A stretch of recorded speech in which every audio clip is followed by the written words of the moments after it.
गद्यांश 1 सार देथिले होची गद्यांश 2 आज पढ़ेबी।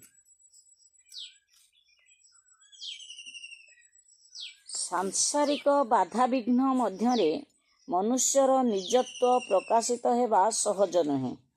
अनेक समय रे सामाजिक रीतिनीति मध्य प्रतिबंधक स्वरूप होता है। पिलाए आकु पढ़ेबार कारण ए गद्यांश को मूलरू शेष पढ़ी बुझेबार कारण तमे मु केमिति बुझौची देखिबो तापर तमे बुझीगला पर तम भाषा रे तमे तमर बुझीजिबो। जिनसटा को बुझीगले तमे तमर बागेकिरी लिखिबो तम भाषा रे। हे पारे सेटा पूरा ठीक हे पारे टिके आउ टिके सुधारिबा को पड़िबो जहा भी हो, किंतु तम भितरे गोटाए लेखा लेखिला भलिया शक्ति सृष्टि हबो, ज्ञान आसीबो। सेथि पई अनाबोध ज्ञान हला। तेणु सांसारिक बाधाविघ्न मध्यरे मनुष्यर निजत्व प्रकाशित हेबा सहज नुहे।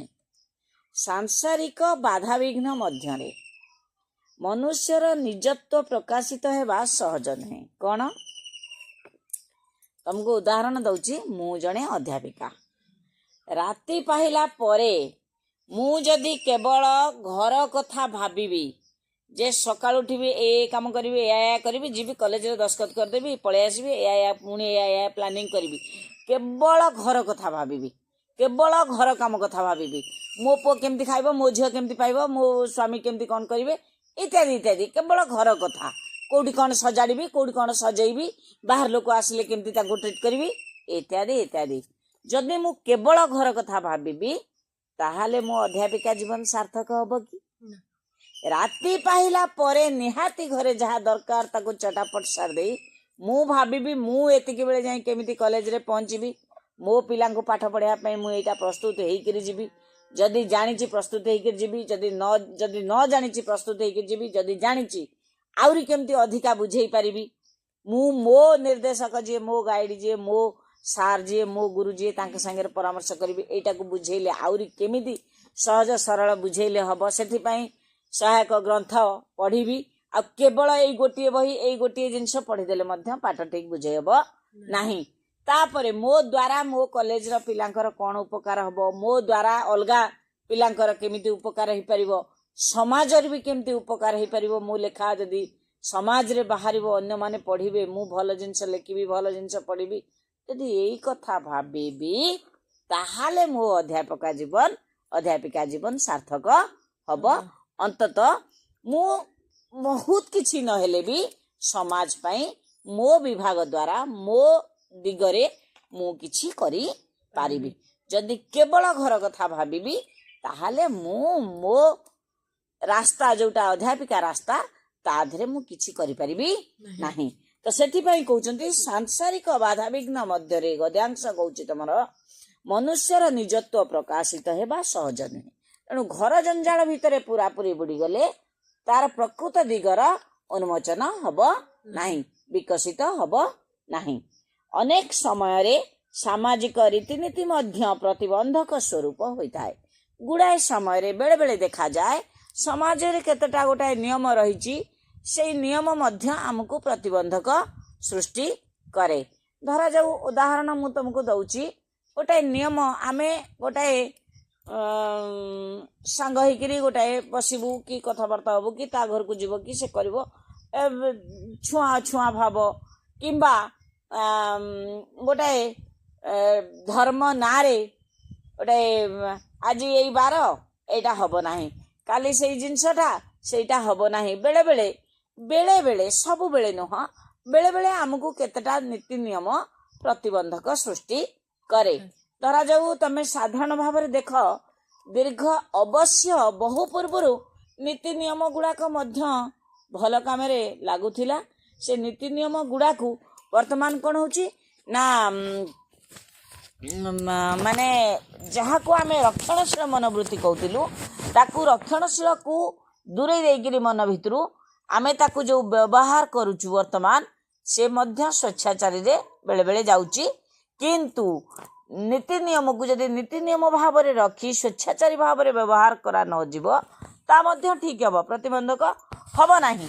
तथापि मानिबा को पड़िबो, स्वीकार करबा को पड़िबो जे बेले बेले केतेटा नीति नियम गाउली नीति नियम आमको आम विकास दिगरे प्रतिबंधक सृष्टि करे।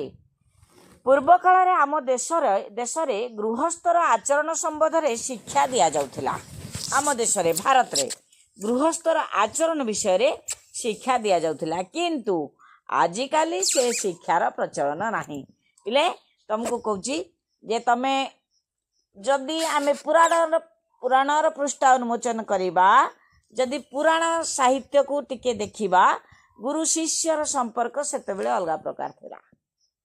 उपमन्यु आरुणी एकलव्य एमाने दर सेतेबेले गुरुंकर बिना अनुमति रे शिष्य खाद्य ग्रहण करू नथिला, पानीय करू नथिला, पानीय ग्रहण करू नथिला, गुरुंकर अनुमति नबाकू पड़े। तो वर्तमान गुरु को जो भली भाव रे अत्याचार करुचंती शिष्य माने ता मध्य न कहिले भल, सब जगार नुहे। तथापि माने तमर गद्यांश कहूची बही कहूची जे पूर्व काल रे गृहस्थर आचरण संबंध रे शिक्षा दिया जाउथिला। एई पाठ पढ़ा भितरे मध्य गृहस्थ गृहे तिष्ठति ज स गृहस्थ, अर्थात घरे जो माने रहिकिरी सब काम करि पारंती से मानकु गृहस्थ कहा जाए। जो मानकर स्थिति होची गृह रे, जो माने घरे रही सब काम करि पारंती। धरा जाऊ मु जणे अध्यापिका, मु पाठ पढ़ौची, कॉलेज आसुची, आ तुमको भी पाठ पढ़ौची, किंतु पुणी घर को फेरुची। आ कोन आश्रम को फेरुची ना जंगल को जाउची, तो घर को फेरुची। तो सेथि पई मु होची गृहस्थ, घरर दायित्व मध्य वहन करुची, संसार दायित्व स्वामी पिला शाशु ससुर एमाने केमती कौन करिवे, केमती भले रहिबे, केमती कौन घरटा केमती परिवार ता सुखमय परिवार हबो ता मध्य चिंता करुची। तेणु परिवार चिंता करी कर्मर चिंता करुची, कर्मजीवी महिला कर्मक्षेत्र चिंता करुची, कर्मक्षेत्र केमती उन्नति हबो ता मध्य भाबुची। तो मु गृहस्थ हेई मध्य मो दायित्व संपन्न मु करुची। तेबे पूर्व काल रे शिक्षा रे गृहस्थ केमिति आचरण करिवो, तार केमिति कोन नीति नियम आचरण करिवो, केमिति चलिले गोटे भल आदर्श गृहस्थ हेई परिवो, से विषय रे शिक्षा दिया जाउथिला। किंतु वर्तमान से शिक्षा दिया जाऊ नाही। मनुष्यर गोटे संकुचित अवस्था आसीगले से सहजरे आउ सेथिरु निष्कृति पाए नाही। मनुष्यर जदि गोटे संकुचित अवस्था आसीगले से सहजरे आउ सेथिरु निष्कृति पाए नाही। धरा जाऊ कोणार अर्थ संकुचित, संकुचितर विपरीत हैला विस्तारित। अर्थात मु जदि तुमको केवल मोरी उदाहरण रे मु तुमको बुझौची जे मु जदि कहली पूर्वरु जीबी साइन करिवि, पिलांकर क्लास टिके कर देबी, अल्प समय टिके पढ़े देबी, चले आसबी, पढ़ेला परे भाबिबी हे तांकर बुझिले बुझंतु न बुझिले नाही मोर कोन अछि, मोर जीवा कथा लेक्चर दे देवा कथा, मोर लेक्चर दे देबी पळे आसबी, हे पिला तांकर बुझिले बुझंतु न नाही मोर कोन अछि। जदि एया भाबिबी ताहाले एठी मोर अध्यापिका हिसाब रे मो चिंताधारा हेगला संकुचित।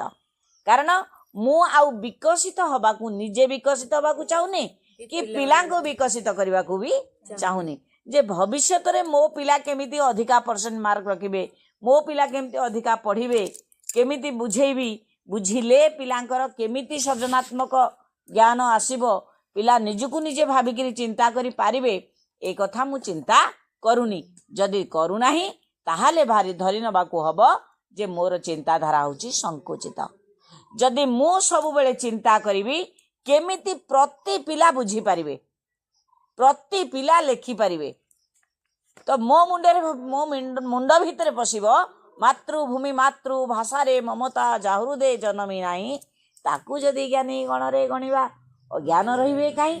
जदि मु ताकू मुंडे रे पुरैथिबी ताले मु भी भाबिबी मातृभाषा और मातृभूमि प्रति मो पाखरे जेतिक पिला रहउचंती समस्तଙ୍କ मुंड भितरे मातृभाषा प्रति सम्मान, मातृभूमि प्रति सम्मान रहू एवं श्रद्धा रहू, भल पाइबा रहू, समस्ते मातृभाषा रे धुरंधर हुंतु। ताहाले सेठी हबो मोर आउ संकुचित चिंताधारा न होइकरी विस्तारित चिंताधारा हबो।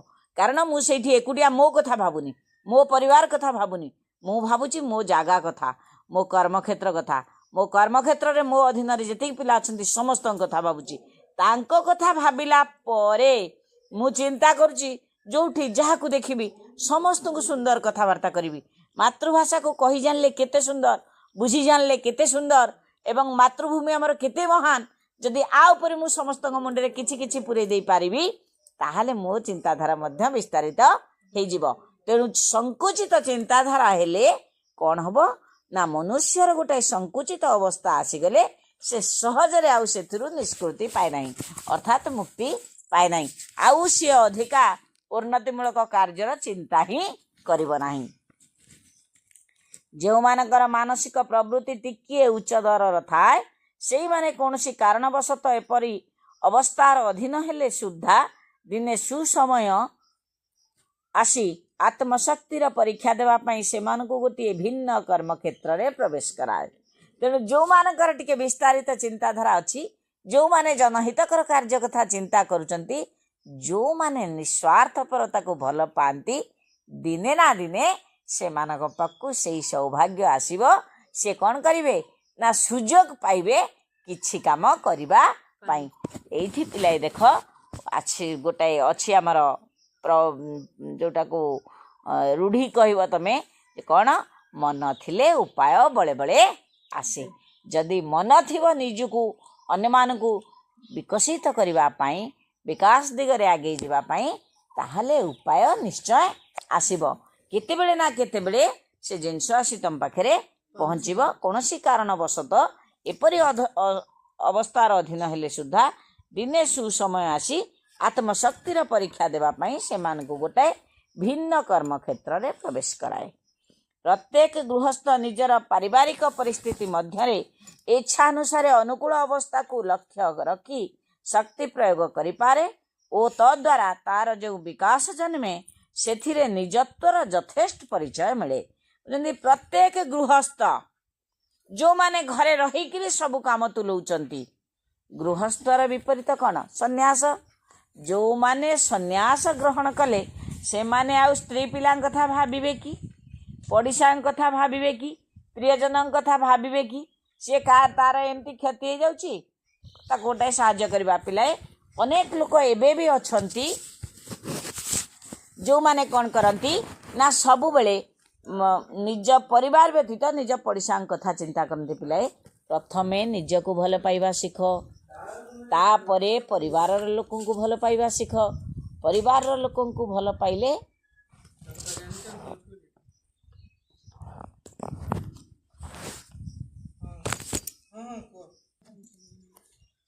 ପ୍ରତ୍ୟେକ ଗୃହସ୍ଥ ନିଜର ପାରିବାରିକ ପରିସ୍ଥିତି ମଧ୍ୟରେ ଇଚ୍ଛାନୁସାରେ ଅନୁକୂଳ ଅବସ୍ଥାକୁ ଲକ୍ଷ୍ୟ ରଖି ଶକ୍ତି ପ୍ରୟୋଗ କରିପାରେ ଓ ତଦ୍ୱାରା ତାର ଯେଉଁ ବିକାଶ ଜନ୍ମେ ସେଥିରେ ନିଜତ୍ୱର ଯଥେଷ୍ଟ ପରିଚୟ ମିଳେ। ନିଜକୁ ବିକଶିତ କରିବା ପାଇଁ, ନିଜକୁ ପ୍ରତିଷ୍ଠିତ କରିବା ପାଇଁ, ନିଜ ଜ୍ଞାନର ବିକାଶ ଘଟାଇବା ପାଇଁ, ନିଜ ବୁଦ୍ଧିର ବିକାଶ ଘଟାଇବା ପାଇଁ, ନିଜ ବୁଦ୍ଧିର ପ୍ରଚାର କରିବା ପାଇଁ, ନିଜ ଦ୍ୱାରା ଅନ୍ୟମାନଙ୍କୁ ପ୍ରଭାବିତ କରିବା ପାଇଁ ଯେ କେବଳ ଗୃହତ୍ୟାଗ ଦରକାର ତାହା ନୁହେଁ। ଘର ଭିତରେ ରହିକିରି ମଧ୍ୟ, ଘରର ଦାୟିତ୍ୱ ନେଇକିରି ମଧ୍ୟ ତମେ ବାହାରର ସବୁ କଥା ବୁଝି ପାରିବ ଏବଂ ନିଜକୁ ପ୍ରତିଷ୍ଠିତ କରେଇ ପାରିବ, ଅନ୍ୟମାନଙ୍କର ଉପକାର ମଧ୍ୟ କରିପାରିବ। ଗୃହରେ ରହିକିରି ସବୁକିଛି କରିହବ, ସେଥିରେ ନିଜତ୍ୱର ଯଥେଷ୍ଟ ପରିଚୟ ମିଳେ। ନିଜତ୍ୱ ରକ୍ଷା କରି ନ ପାରି ଅଧିକାଂଶ କେବଳ ଏକ ଧାରାବାହିକ କର୍ମପନ୍ଥାର ଆଶ୍ରୟରେ ଜୀବନକୁ କଟାଇ ଦିଅନ୍ତି। ମନୁଷ୍ୟତ୍ୱର ଶ୍ରେଷ୍ଠ ନିଦର୍ଶନ ଏଥିରେ ନଥାଏ। ଜଗତରେ ଯେତେ ବିସ୍ମୟକର ଓ ମହତ୍ କାର୍ଯ୍ୟ ସମ୍ପାଦିତ ହୋଇଅଛି ସେଥିରେ ଗୃହସ୍ଥର ପ୍ରଭାବ ଅଛି। ଗୃହସ୍ଥ ନିଜକୁ ଛୋଟ ମନେ କରିବା ଉଚିତ ନୁହେଁ। ଅର୍ଥ କିମ୍ବା କ୍ଷମତାର ପ୍ରଭାବକୁ ଭୟ କରି ସେ ଯଦି ଶକ୍ତି ବିକାଶର ପଥରୋଧ କରିଦିଏ ତାହେଲେ ଜଗତରେ ତା ପାଇଁ ଉପଯୁକ୍ତ ସ୍ଥାନ ରହେ ନାହିଁ। ତ ଗଦ୍ୟାଂଶଟି କହୁଛି ତମର ଯେ ଗୃହସ୍ଥ ନିଜକୁ ଛୋଟ ମନେ କରିବା ଉଚିତ ନୁହେଁ, ଯେ ମୁଁ ଘରେ ରହି କିଛି କରିପାରିବି ନାହିଁ ଏ କଥା ଭାବିବା ଉଚିତ ନୁହେଁ।